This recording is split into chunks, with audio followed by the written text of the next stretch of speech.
अल्लाह ताला बड़े खुश हुए हैं और तुम्हें मुबारक हो, अल्लाह ताला अब तुम्हें एक बेटी देगा जिसके आगे 7 बेटे होंगे।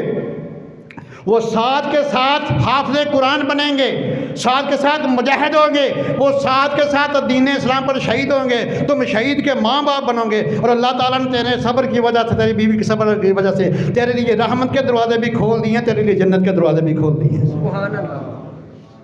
हजूर मेरी तो सारी बहार आप से है, हजूर मेरी तो सारी बहार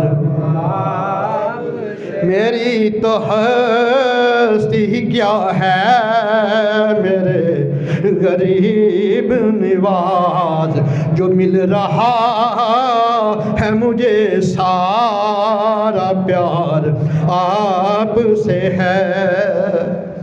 तो सामीन, इस शाम मरीज़ की इयादत के अजर के ऊपर बात कर रहा हूँ। जो आयम कस्सा मैंने पढ़ी, आप भी पढ़ना जाकर, छोटी सी आयम कस्सा है, 19वां पारा सूरह शुअरा के आयत नंबर 80 है। वाइज़ा मरिदतु फाहुव यशफी, सुभान अल्लाह, and when I am sick he heals me, और जब मैं बीमार होता हूँ वो मुझे शिफा देता है। क्या देता है? शिफा कहना, शफा नहीं कहना। शफा का माना तबाह बर्बादी। यहाँ ज़ेर ज़बर से माने बदलते हैं। शिफा शीन के नीचे ज़ेर बुलाना तो सेहत याबी है। अगर किसी ने कह दिया अल्लाह तुम्हें शफा दे, उसका माना वो बददुआ देगा, अल्लाह तुम्हें तबाह बर्बाद करे, तुम्हें नेस्त नबूद करे। शीन के ऊपर ज़बर बोली तो तुम्हारी बर्बादी है, शीन के नीचे ज़ेर बोली, शिफा बोला तो फिर सेहत याबी है। अल्लाह के बंदो, अरबी ज़बान को सीखो, बड़ी मीठी ज़बान है। हमारा कुरान भी अरबी में, हमारे आका की ज़बान भी अरबी, अहले कब्र की ज़बान भी अरबी, अहले माशर की ज़बान भी अरबी, अहले जन्नत की ज़बान भी अरबी। हम ये सूरा फातिहा पढ़ते हैं नमाज में, सिरातल्लज़ीना अनअमता अलैहिम, या अल्लाह उन लोगों का रास्ता दिखा, guide us the path of those upon you bestowed favour, जहाँ तेरे जिनके ऊपर तूने इनाम फरमाया है। अगर बंदा अनअमतू कह दे, बंदा काफिर हो जाएगा। अनअमतू का मन जिसके ऊपर मैंने इनाम किया है। अगर अनअमती कह दे फिर भी काफिर हो गए, जिस पर एक औरत ने इनाम किया है। ज़ेर ज़बर पे इससे माने बदल जाते हैं। इसलिए सरकार ने फरमाया कि एक आलिम दीन का मकाम 1000 हुफ़ाज़ और 1000 शुहदा से भी ज़्यादा है। उसने समझ के पढ़ना है। मैंने बड़े देखे, मैं नाम नहीं देता हूँ, बड़े बड़े पीर अस्तगफिरुल्लाह चोगू वाले जाके कहते हैं मरीज़ के पास, अल्लाह तुम्हें शफा दे, अस्तगफिरुल्लाह। ये पीर नहीं, ये पीड़ हैं, इनको पीड़ ही पड़ जाए, उसको बद्दुआ दे गए कि अल्लाह तुम्हें तबाह बर्बाद करे। इन्हें ये नहीं पता कि लफ़्ज़ शिफा है या शफा है। वाइज़ा मरिदतु फहुव यशफीन, और जब मैं बीमार होता हूँ तो वो ज़ात मुझे शिफा देती है। लेकिन ये बात ज़हन में रख लेना, सब के लिए सब की इजाज़त भी आप नहीं कर सकते। आइए ज़रा किताब शिफा की दूसरी जिल्द है, सफ़ा 266 है। काजी अयाज़ मालिकी रहमहुल्लाह ने मेरे आका करीम के फरमान को नकल किया है। ये काजी अयाज़ मालिकी कोई आम बंदा नहीं है। इसको अल्लाह ताला ने 5 खूबियों से नवाजा है। सबसे पहले कि ये अजीम आशिक रसूल है, दूसरा ये बहुत बड़े आलम थे, तीसरे ये बड़े जय्यद खतीब थे, और चौथा ये अजीम मुहद्दिस हैं। जब किताब शिफा मेरे पास मौजूद है, दोनों जिल्दें, जब ये लिखी गई थी इसकी दोनों किताबें, सरकार इतने खुश हुए कि आपको अपना दीदार कराया, काज़ी अयाज़ मालिकी को अपने दीदार से मुशर्रफ फरमाया। और 5वीं खूबी है कि ये उंदलस के चीफ जस्टिस भी थे। ये मर्ज़ाइयों के साथ नरम गोशा रखने वाले नहीं थे। याद रख लो, कोई भी हो, चीफ जस्टिस हो, चीफ ऑफ आर्मी हो, सदर हो, वज़ीर आज़म हो, जो मर्ज़ाइयों के ख़िलाफ़ के लिए दिल में नरम गोशा रखता है वो इस्लाम का गद्दार है। जो मर्ज़ाइयों का यार है वो इस्लाम का गद्दार है। इसमें कोई दूसरी बात नहीं है। ये चीफ जस्टिस है उस वक्त उंदलस के। किताब शिफा की दूसरी सफ़ा 266 के ऊपर मेरे आका करीम के फरमान को नकल किया है। आप फरमाते हैं कि मेरे आका अलैहिस्सलाम ने, नबी गैबदा ने खबर दी कि ऐसे लोग भी आएंगे जो मेरे सहाबा का बुरा भला कहेंगे। यहाँ सरकार ने 5 हुक्म दिए हैं। आज हम चलो जी पहले वो जनाजा पढ़ ले, फिर हम पढ़ लेते हैं। सुनो सरकार का फरमान क्या है। अल्हम्दुलिल्लाह, ये अल्लाह का फजल है। 30-31 साल हो गया मुझे यह खिताब करते हुए। 2 फरवरी 1994 में मैंने जुमा शुरू किया। मैंने किसी बद मज़हब का ना जनाजा पढ़ा ना पढ़ाया। मुझे और कोई बता दो जो बचाओ। सरकार के 5 फरमान हैं। आला रसूलुल्लाह सल्लल्लाहु अलैहि वसल्लम, जब मेरे सहाबा को बुरा भला कहने वाला दुनिया से चला जाए, फ़ला तुसल्लु अलैहिम, इसकी नमाज जनाजा नहीं पढ़नी। वला तुसल्लु माहुम, इसके साथ मिल के भी नमाज नहीं पढ़नी। वला तुनाकिहुहुम, इनके साथ निकाह नहीं करना। वला तुजालिसुहुम, इनके साथ यारी नहीं रखनी। वाइन मारे दू फला तऊदुहुम, ये बीमार हो जाए इनकी बीमार कुर्सी भी नहीं करनी। और याद रखना, किसी बद मज़हब के लिए अगर दुआए बख्शिश तुमने कर दी, सूरह तौबा नस्से कुरान है, तुम काफिर हो जाओगे, तुम्हारा निकाह भी टूट जाएगा। ये बात ज़हन में रख लो। नस्से कुरान का जो मुनकर है वो काफिर है। सूरह तौबा में है कि इनके लिए दुआए बख्शिश नहीं करनी। सरकार अपने महबूब के लिए हुक्म दिया। अगर किसी बद मज़हब के लिए, गुस्ताख के लिए आपने दुआए बख्शिश की, उसी वक्त दायरा इस्लाम से बाहर नए सिरे से कलमा पढ़ना पड़ेगा और नए सिरे से निकाह भी करना पड़ेगा। ये शरीयत का मामला इतना आसान है जितना हमने बना रखा है। आधे तीतर आधे बटेर को पसंद नहीं करते। उदलहू फिल सिल्म काफ़ा, ये कुरान में कहते हैं पूरे दिन इस्लाम में दाखिल हो जाए। तो जो आयाम का मैंने तलावत की वो वाइज़ा मरिदतु फहुव यशफीन, जब मैं बीमार होता हूँ तो वो मेरा अल्लाह मुझे शिफा देता है। और सुनो सरकार ने क्या फरमाया।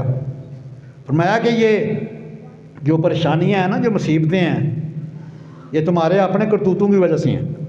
अगर बंदा बड़ा कारोबार बड़ा मंद है, हालात बड़े ख़राब है, मैं नहीं कहता, अल्लाह ताला ने तुम्हारे करतूत हैं। 5वां पारा खोलिए, सूरह निसा की आयत नंबर 79 है। अल्लाह ताला फरमाते हैं, मा असाबका मिन हसनतिन फमिनल्लाह व मा असाबका मिन सय्यतिन फमिन नफ्सिक। मैं कि मा असाबका मिन हसनतिन फमिनल्लाह, अगर तुम्हें कोई खैर पहुँच गया ना, कोई भलाई पहुँच गया तो ये अल्लाह की तरफ से है, ये तुम्हारा कोई कमाल नहीं है। आगे वमा असाबका मिन सय्यतिन फमिन नफ्सिक, अगर कोई बुराई पहुँचती है, कोई परेशानी पहुँचती है, वो तुम्हारे करतूतों की वजह से है, तुम्हारे नफ्स की वजह से है। अपने आप का मुहासबा करो। अल्लाह ताला कहता है कि जब बंदा ऐसा करे, जब जो मैं चाहता हूँ, फिर जैसे बंदा कहेगा मैं ऐसे करूँगा। कितना करीम, कितना रहीम। मैं कि जो मैं चाहता हूँ मेरा बंदा ऐसा हो जाए, जैसा बंदा करेगा ऐसे मैं कर दूँगा। अल्लाह अकबर कबीरा। तो तली शेर खुदा रवायत फरमाते हैं, जामे तिरमिज़ी की हदीस है, तलील अस्सलाम रावी है हदीस की। और फरमाते हैं कि आका अलैहि सल्लल्लाहु अलैहि वसल्लम ने इरशाद फरमाया कि जब कोई मेरा ग़ुलाम अपने मुसलमान भाई की इजाज़त करने सुबह को जाता है तो शाम तक 70,000 फरिश्ते उसके लिए दुआएं करते हैं। सुभान अल्लाह। अगर शाम को कोई अपने मुसलमान भाई की इजाज़त को जाता है, बीमार कुर्सी को जाता है, तो सुबह तक 70,000 फरिश्ते के लिए रहमत की दुआ करते हैं। और आगे सरकार ने रहमत के दरिया बहा दिए। वो काना लहू खरीफुन फिल जन्ना, उसके लिए जन्नत में अल्लाह ताला का पूरा बाग भी तैयार कर देता है। इसलिए ये जो ब्याह शादियों पे लिफाफा कल्चर है, इसको ख़त्म करो। जो मरीज़ हैं लिफाफे उनको दिया करो, जो अस्पताल में तड़प रहे हैं, जो घरों में बेयारों मतलब जिनके पास दवाई के पैसे नहीं हैं। 2,000 बंदे का वलीमा करता है, उसको तो पहले ही अल्लाह ने बड़ा नवाजा, उसको नाम ही लिफाफा दोगे गुजारा हो जाएगा। लेकिन जिसके पास दवाई के पैसे नहीं है, एक्सरे के पैसे नहीं है, रिपोर्ट कराने के पैसे नहीं है, वो ज़्यादा हकदार है तुम्हारे पैसों के लिफाफों का। खुदारा इस कल्चर को तब्दील करो, ये हुक्म है सरकार का। मुस्नद इमाम अहमद उठा के देख, इमाम अहमद बिन हंबल रज़ियल्लाहु ताला अन्हु हज़ारों हदीसों के हाफ़िज़ हैं। आप मुस्नद इमाम अहमद हदीस नकल करते हैं, क़ाला रसूलुल्लाह सल्लल्लाहु ताला अलैहि वसल्लम ऊदुल मरीदा वत्तबुल जनाजा तुज़क्किरुकुमुल आखिरा, माया मरीज़ की इयादत किया करो और अपने मुसलमानों के जनाजे पढ़ा करो, ये तुम्हें आखिरत की याद दिलाएगी। जब आखिरत की याद आएगी फिर बंदा गुनाहों से बचेगा, अपनी ज़िंदगी उसकी संवर जाएगी।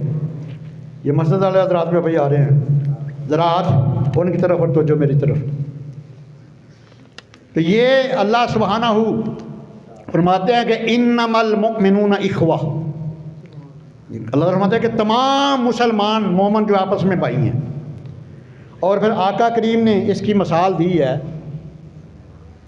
इसकी मिसाल ऐसे है, मुसलमान की एक मुसलमान के साथ, मोमन की एक मोमन के साथ मोहब्बत की, अखुवत की मिसाल ऐसे है जैसे जिस्म का एक उज़्व बीमार हो तो सारा जिस्म उसके साथ बुखार और तकलीफ़ में शिरकत करता है। आपको पता है कि पाँव में कांटा भी चुभे तो बुखार होता है, सारा जिस्म पर बीमार हो जाता है। ऐसे फरमाया कि मोमन की खुशी गमी में शिरकत किया करो। और यहाँ तक जामा तिरमिज़ी की हदीस है, सैयदना अबू हुरैरा रावी हैं इसके, ये मिशकात सवा 136 के ऊपर मौजूद है।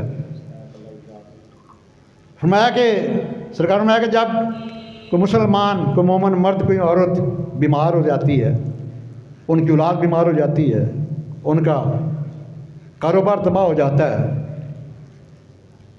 कुफार के लिए तो ज़ामत है ना, लेकिन सरकार के गुलामों के लिए देखो कितनी रहमत है। सरकार रहमत के दरिया है। फरमाया अगर मेरा कोई गुलाम बीमार हो जाता है, उसकी औलाद बीमार हो जाती है, उसका कारोबार तबाह हो जाता है, मैं कि अल्लाह ताला उसके सदक़े से उसके गुनाहों को मिटाता है। ये सिर्फ सरकार के गुलामों के लिए, कुफार के लिए ये अज़ाब है। अल्लाह ताला उसके सदक़े उसके गुनाहों को मिटाता है। यहाँ तक सरकार कहते हैं कि हत्ता यल्क़ल्लाहु ताला व मा अलैहि मिन खतिया, यहाँ तक उसके गुनाह मिटते रहते हैं, मिटते, यहाँ तक जब क़यामत वाले दिन अल्लाह से वो मुलाकात करता है, यल्क़ल्लाहु ताला व मा अलैहि मिन खतिया, उसके नामा माल में एक गुनाह भी नहीं होगा। इसलिए भाई आज अल्लाह ताला घर में बैठ कर सरकार के मार्ग में अहद करना है कि या इलाही आज के बाद तेरे महबूब का हुक्म है, ऊदुल मरीद व तलबुल जनाजा तज़क्कुरुल आखिरा, के बीमारों की इजाज़त किया करो, मरने वालों की नमाज जनाजा पढ़ो, लेकिन सही अकीदा लोगों की। बदमज़हब के लिए मैंने आपको बता दिया, उसकी ना नमाज जनाजा पढ़नी है, ना बीमार पुरसी करनी है, ना यारी रखनी है, ना उसके भी ना साथ नमाज पढ़नी है। जो ईमान वाले हैं, जो सरकार के ग़ुलाम हैं, उनके आपने इजाज़त भी करनी है, नमाज जनाजा भी पढ़नी है, और जो हकदार हैं उनके दुआईदार को उनको पैसे भी देने हैं। क्यों वादा है या रब्बे मुस्तफ़ा हमें भी इस्तिक़ामत की दौलत अता फरमा। आमीन सुम्मा आमीन व मा अलैया इल्लल बलाग।